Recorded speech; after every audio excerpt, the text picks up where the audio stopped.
Góðan daginn! Yes, hello, welcome to the project pile. My name is Guldur, I'm an Icelander, live in Iceland, and yeah, this is my podcast called the project pile because I have in projects, they are in piles, and I keep adding to them. I've been good this week though. I have not added to the pile. So this podcast is about, mostly it's about yarn, it's about knitting, crocheting, what I'm working on, what I finished, what I'm thinking about, you know, doing or making, or ideas that I have about the yarn thing. This is my opportunity to just share in my interest in, well, surprise interest in yarn, in fibers, what I learn about it, what I've, the cases when I learn something. I say learn a lot. I don't think I'm using the word correctly right now. But yeah, I also do tend to talk quite a lot about the weather because stereotypical Icelander. Well, the weather does impact everything that we do. Like, as I said before, and I'm probably going to say it again and again, when there's a heavy rainfall or heavy snowfall, or even not that heavy, my uploading time on YouTube goes way down. Which is really funny because I am in the eastern part of Iceland, but if the southwestern part has heavy rainfall, my internet goes down. I say funny, it's frustrating. It's really rather frustrating, but it's life. Currently we are having summer. We have summer in Iceland. Well, eastern Iceland. The capital area hasn't had nearly as good weather. I am not gloating. I would never gloat. But yeah, maybe I shouldn't be gloating because there is an active volcano like an hour outside the capital, which my youngest sister can see from her apartment. But that's nature, so. But yeah, I think the volcano is like, I think it's about 4 months old now, with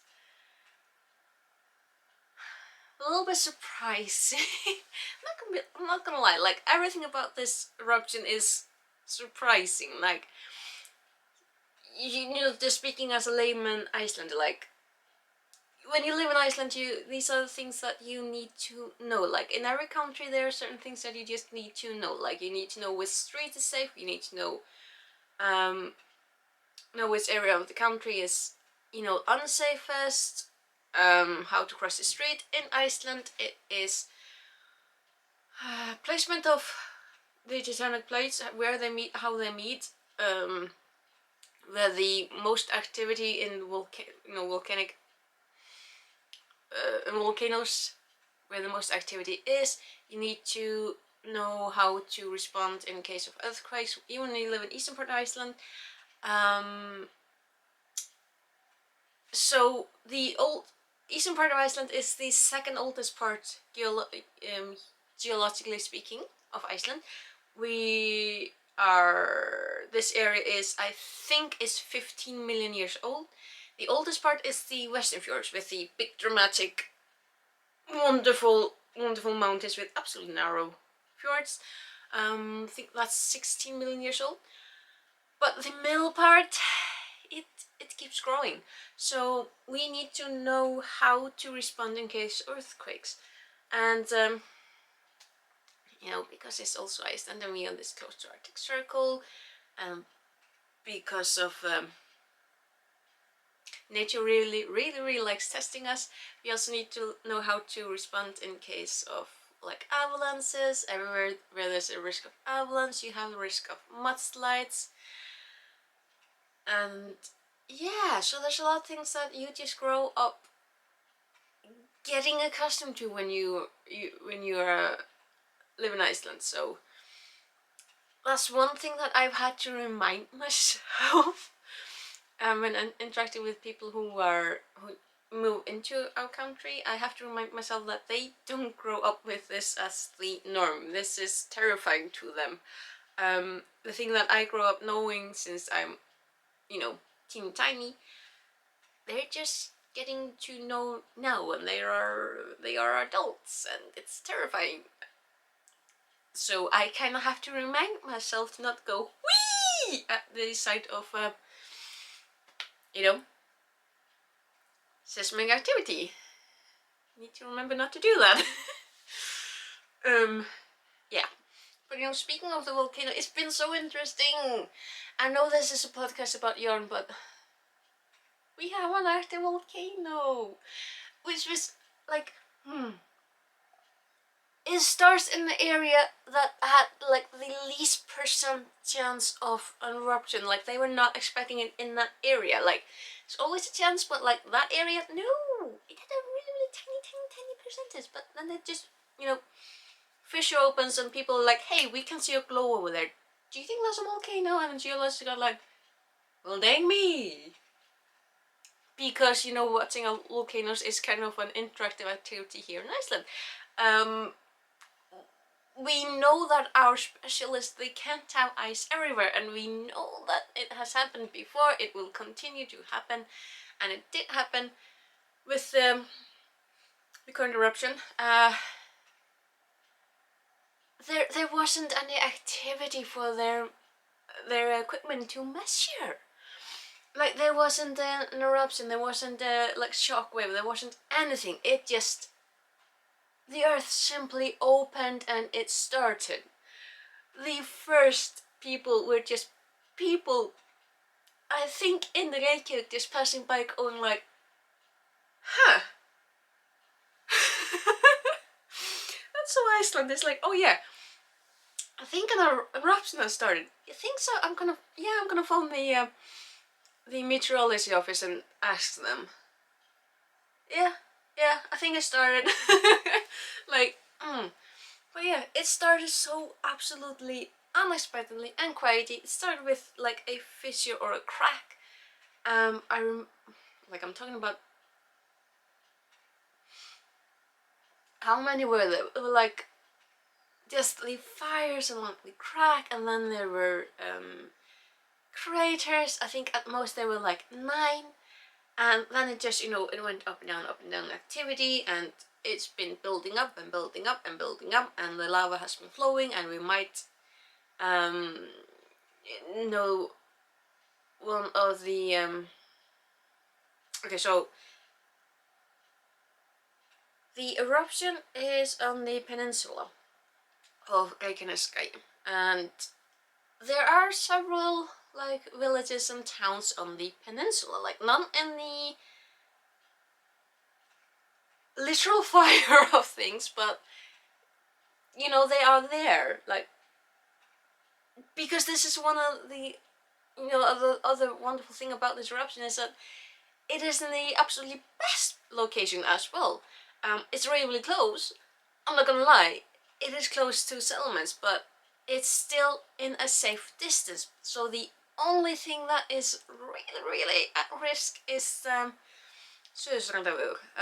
is a major thoroughway. Like, I'm not gonna say a highway, but knowing Icelanders, it's a highway.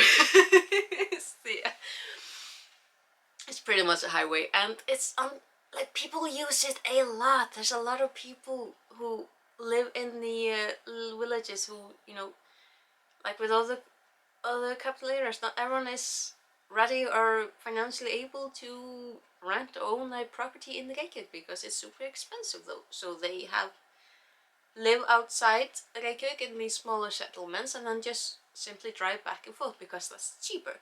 And that's one of the roads that's at risk because of the way that it's going. Like anything else that's kind of like liquid, it goes the shortest way, that is like in an incline. There is another road on the other side, but it isn't used as much. But obviously that one is going to be probably gonna see some work done, because obviously people are gonna need to use that one from now on. Because we have no idea when this eruption is going to go. Like, okay, done. We thought it was we thought it was done this past week. Like, the flow just completely went down, and the reactions of people, it kind of surprised me, but at the same time it didn't. Because logically, I'm talking about human beings here, I know, but logically, you would expect people to be like, yes, it's done, it's over, we can, just return to life as normal. No! Because human beings are not logical, and Icelanders, we are not. Please do not call us logical, we are rather proud of not being logical. Instead of being happy about the eruption being done, people got sad. Like, all over the country, even people who are like closest to it, they were like, everyone got sad. I don't know why, but like, well, I do know why.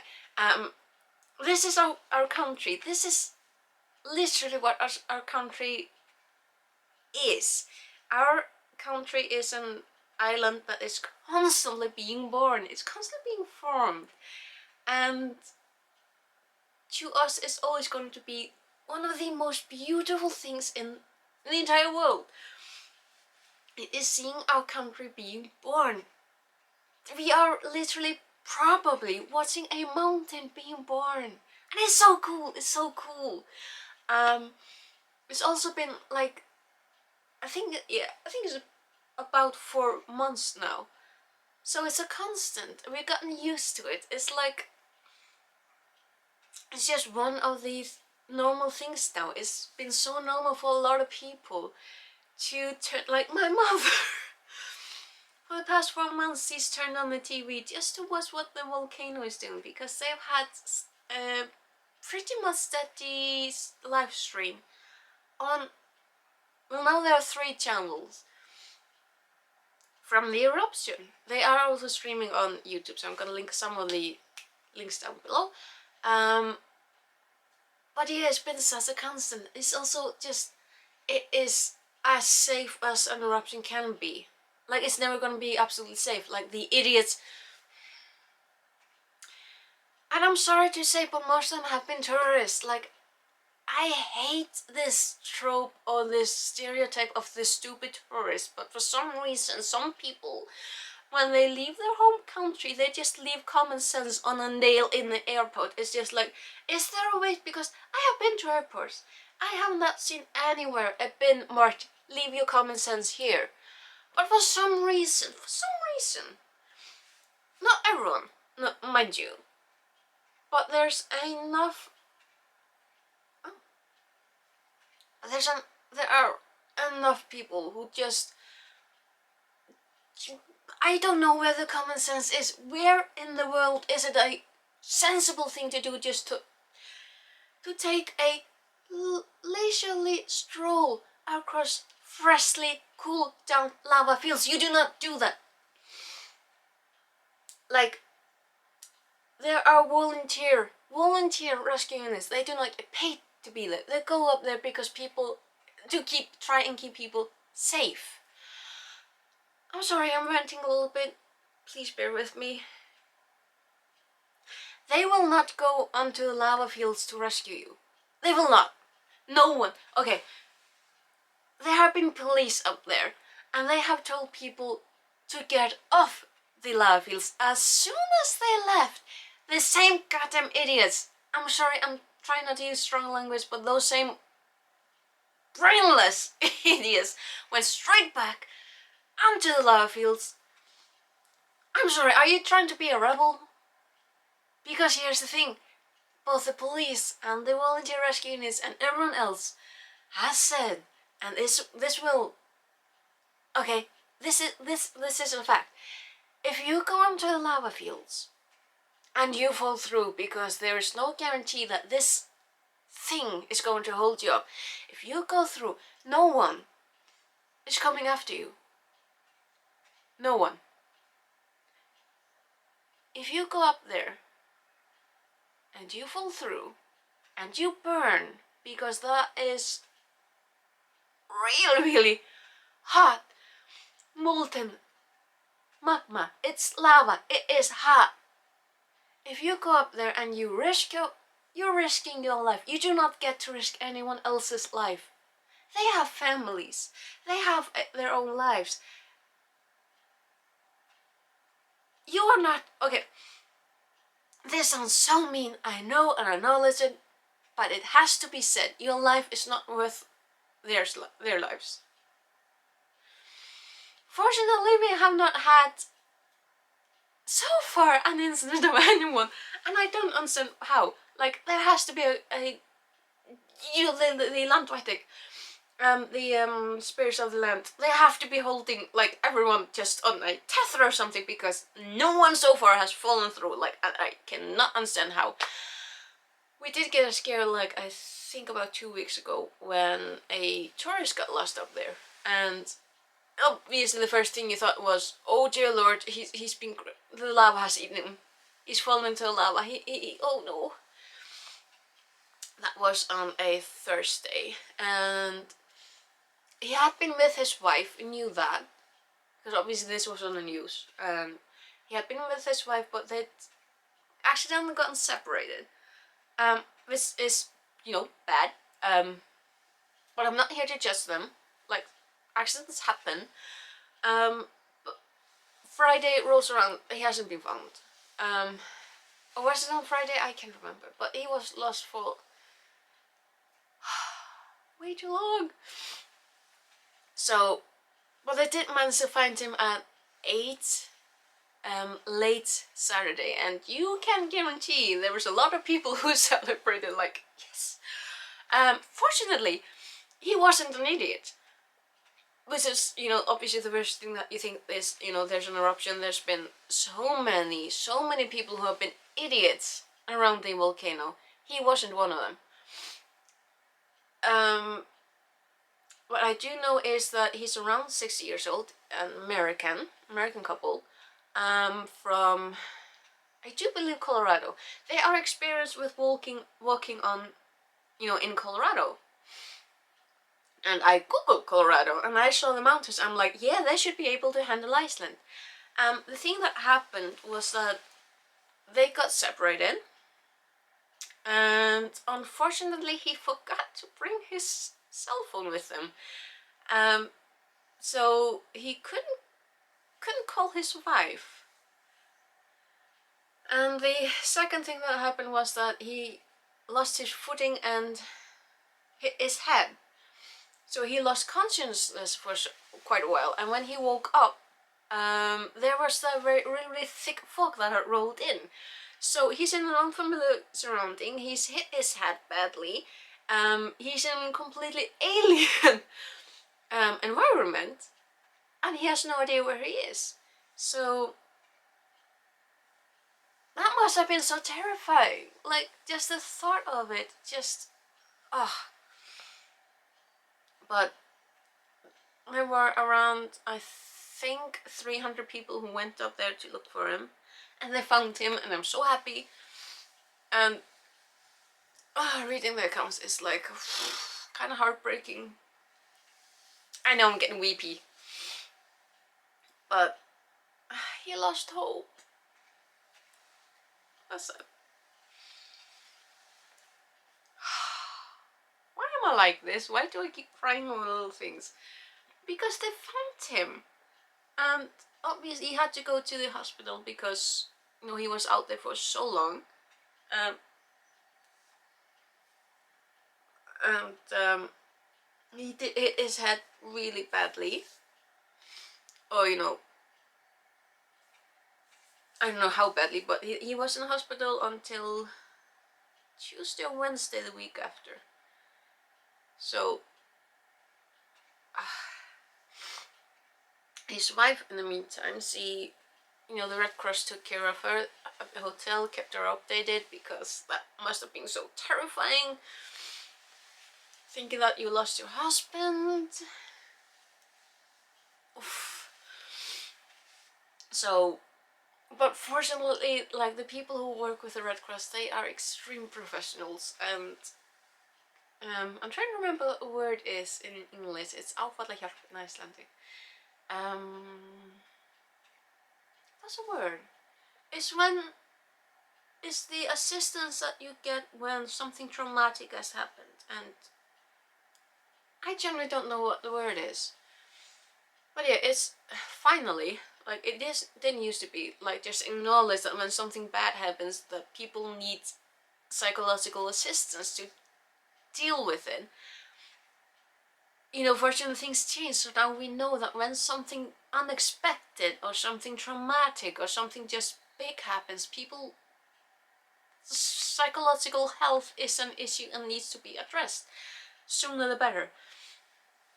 So, and honestly, like, that must have been traumatic, but they are safe, they are fine.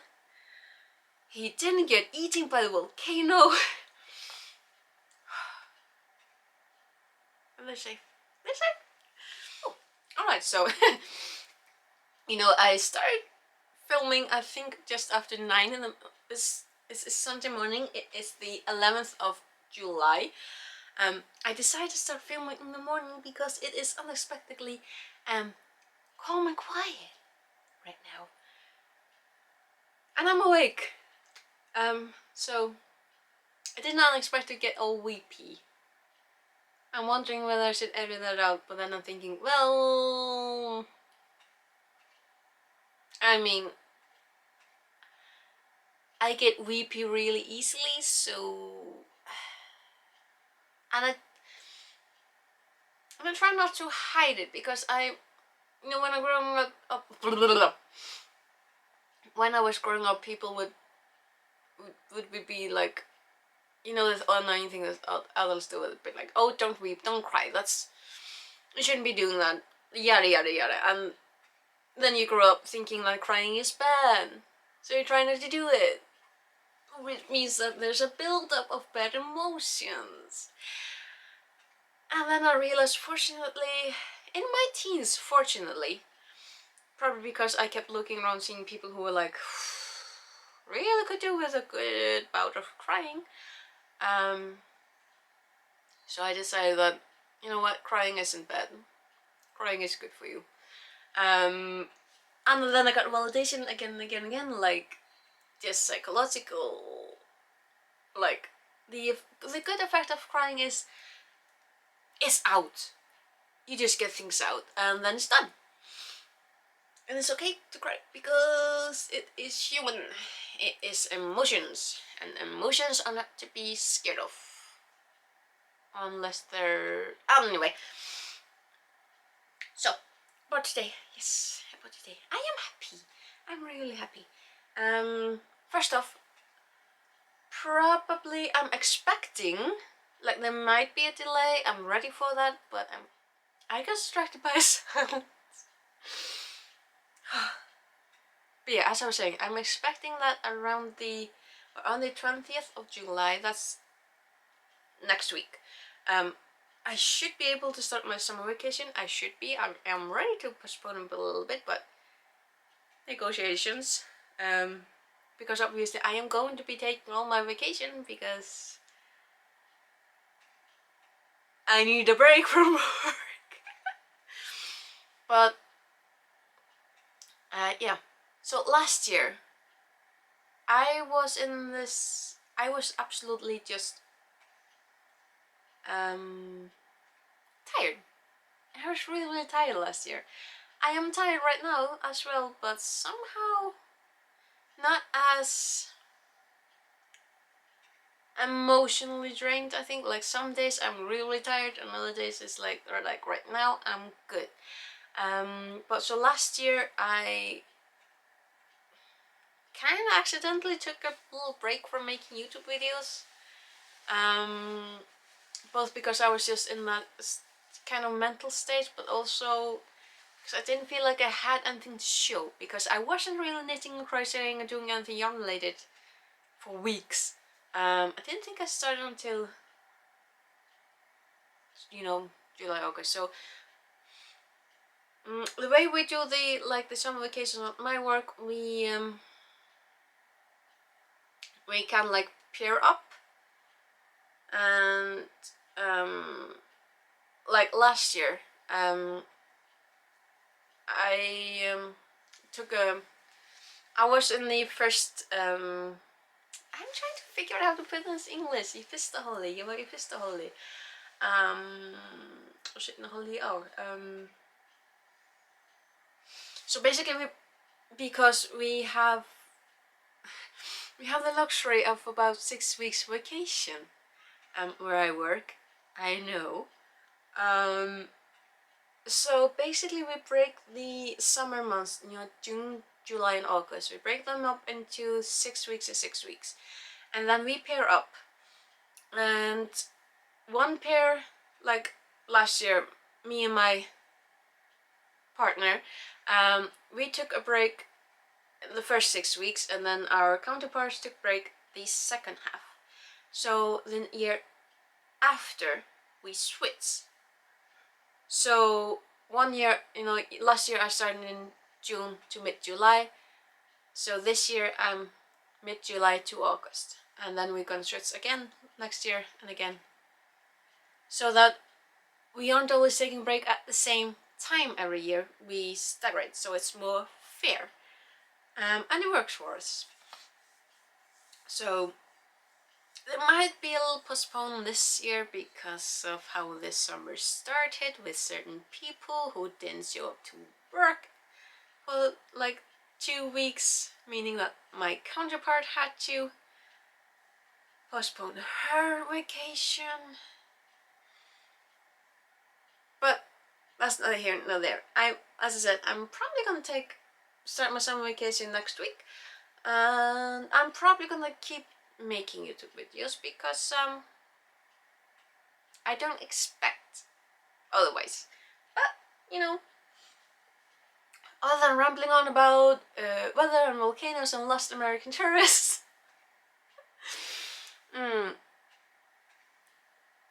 wow. I spent nearly half an hour just rambling about anything else but yarn. Should I be embarrassed? No. No. I'm not gonna feel embarrassed. Because I finished the first part of the upcoming puller thingy. Look at it! So yeah, it's gonna be this oversized thing. Like, it's so weird trying to put this on when it's, you know, just one half. So yeah, it's gonna be this. It's maybe a little bit too big, but hey, sometimes you just need something that is way too big. It has, however, brought my attention to the fact that I'm probably not gonna need to make full-size sleeves. So yeah.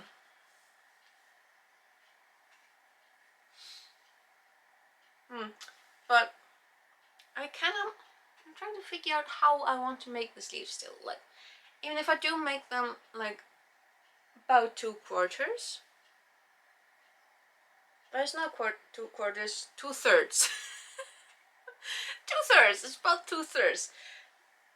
You know, obviously I'm gonna need to finish making the second half so I can, you know, like join them up here on the sleeves and how am I gonna do it? Yeah, maybe the sides.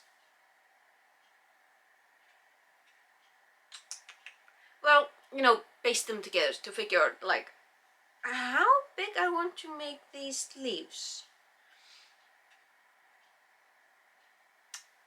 Because I kind of want them to be like, you know, with maybe this long ribbing, and then just like a little bit of a balloon. So we'll see how that goes. I've never done that. Don't think I've done that. Like, I've done the boat neck cropped sweater, thing is called, which is so much fun to make. Like, I need to remember to link that one down below as well, because it's really easy. It's a free pattern on the blog, excuse me, and it's a lot of fun. But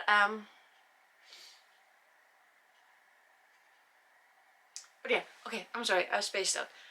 But the thing is, the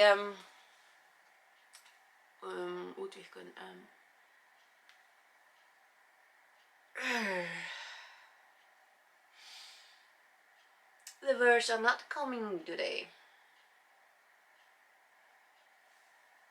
The only word that is popping into my mind right now is expand, but that's not the word used when you're knitting and crocheting, I think.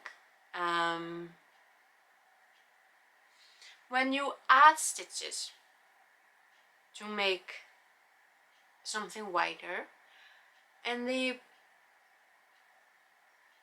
boat necks in a nice little crop sweater, you do the adding on the beginning and end of the round, which is, you know, it's fine. But then you end up with this like badoon type of sleeve, and I kind of want that. I want like a balloon sleeve. So I haven't made a balloon sleeve, but I figure that you do like a bit of a dramatic expand, like after a round or two after the ripping, straight after the ripping maybe, or at least one. I don't know. I'll figure it out. But like, I want a dramatic, like not super dramatic sleeve, but rather like, I want a balloon. I want balloons on my hands. But yeah, so I finished this part this week, and I am so happy with it. Like, look at me, I finished something. And then I started on the second half. Yay! And it has the beginning of yeah. It starts on the like the lovely like lilac. So no, I did.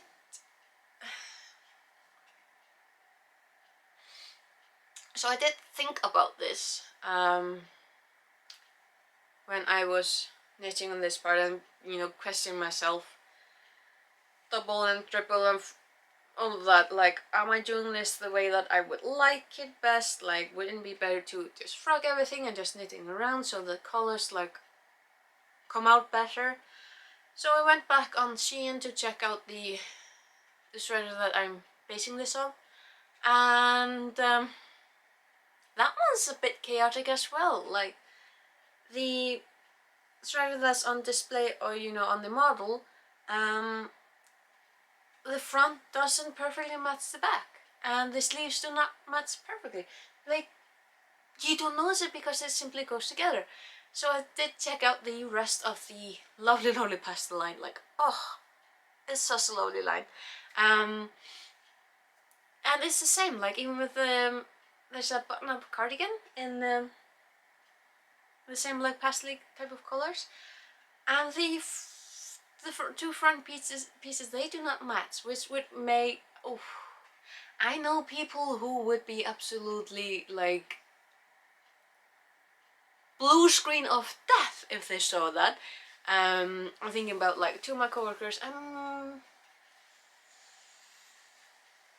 Don't know about my mom because she can be a little bit chaotic, but that would probably disturb her as well, because it isn't much.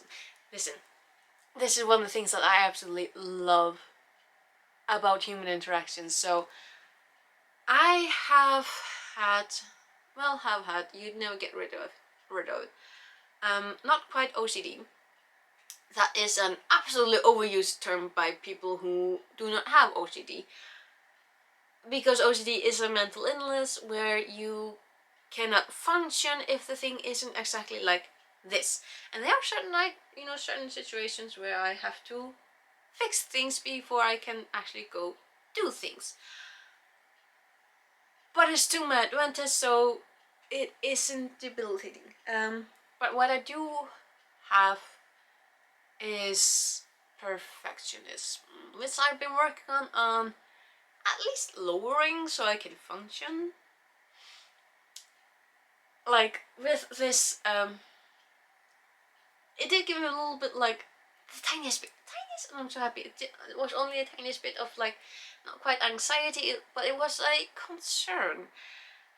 And then I decided, no, it's gonna be a lot more fun because then I can just, because there isn't actually gonna be like a decide front or decide back. It's just gonna be in what kind of mood I am, so I can just turn around after what kind of mood I'm in. But you know, having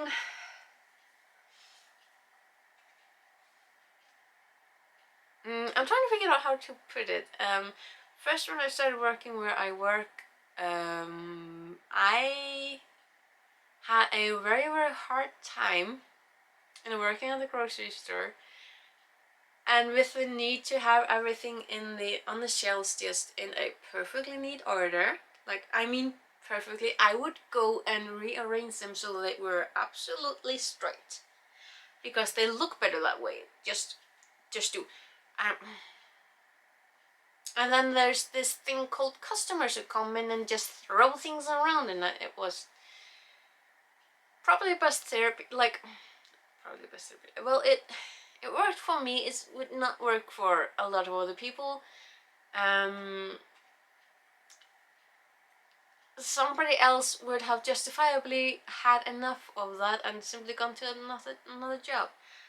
And this is extremely justifiable because we are not made the same. Because sometimes I just wanted to throw my hands up and just go. That was that bad. But no, I have gotten better. But because this is how I started out, there are people who are still insisting that I am absolute perfectionist, and you know, I always need things done like this, even though through the time, like it's been 18 years, I'm not the same person anymore. But there are people who insist that I am and still act like I am, and it is annoying. But like, I cannot control how other people decide that their reality is. Like, that's on them. That's not on me. I bring this up because, particularly with knitting and the one lupa pesa, or the woolen, traditional Icelandic woolen sweater that I want. I'm sorry, I'm talking so fast. I showed you months and months and months ago.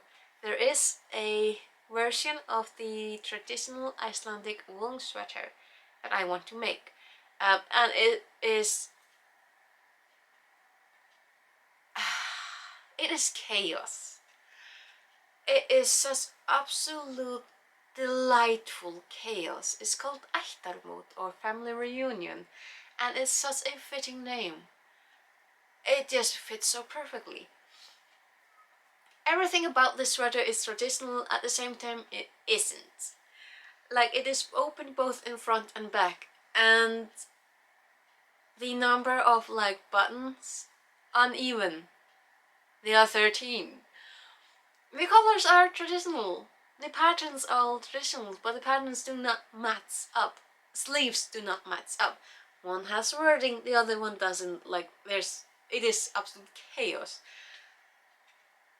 I have not seen a single person make this sweater because for most people it is so chaotic it breaks their brains.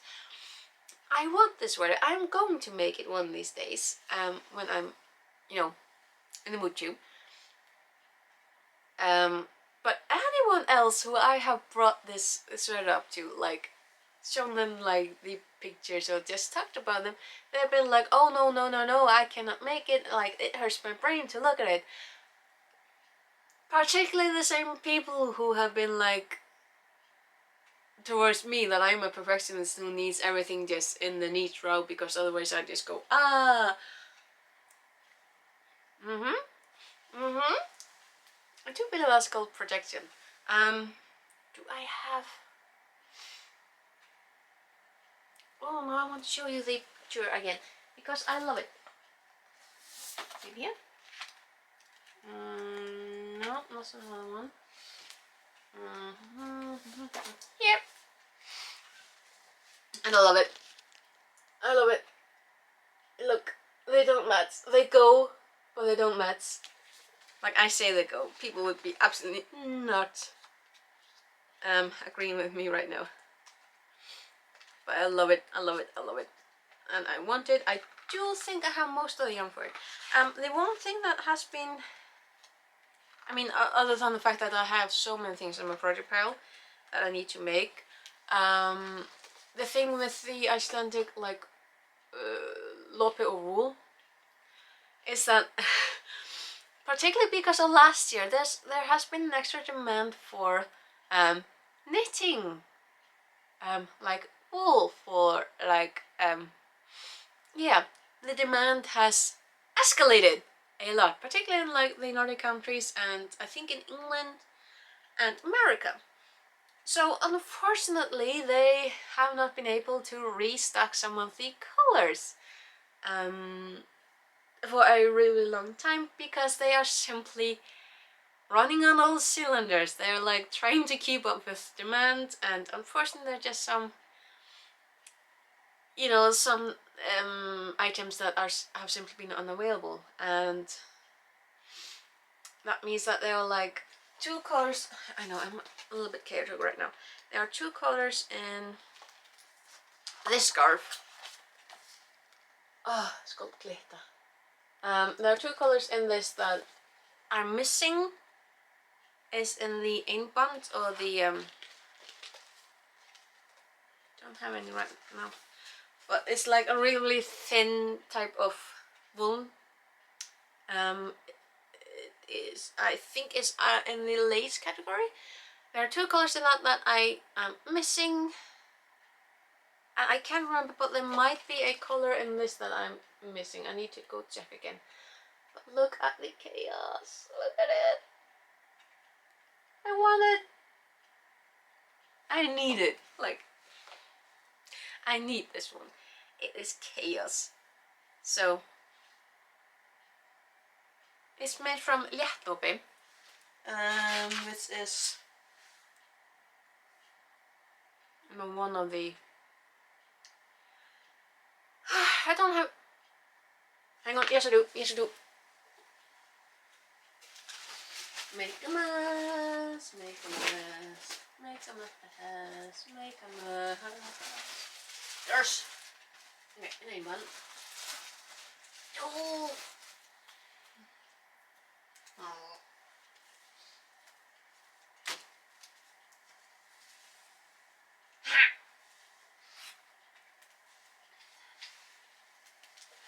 Okay.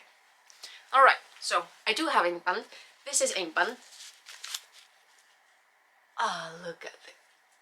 It is this type of dealio. It's a little bit like rough, you know, because it's wool. But it's so soft when you wash it, and it's like, And here is my ancient bag that I sewed myself years and years ago. Like, I've used it so much that it literally is falling apart. So instead of throwing it away, because I can't really use it to do my shopping with anymore, it gets to hold my wool for my sweater to be. So this is Léttåpi. I think that's the main color. So it's quite a bit thicker. And it's still wool, so it's like still scratchy, but not like, it's not the scratchiest wool. I've felt scratchier. And again, when this has been washed, it's so soft and so nice.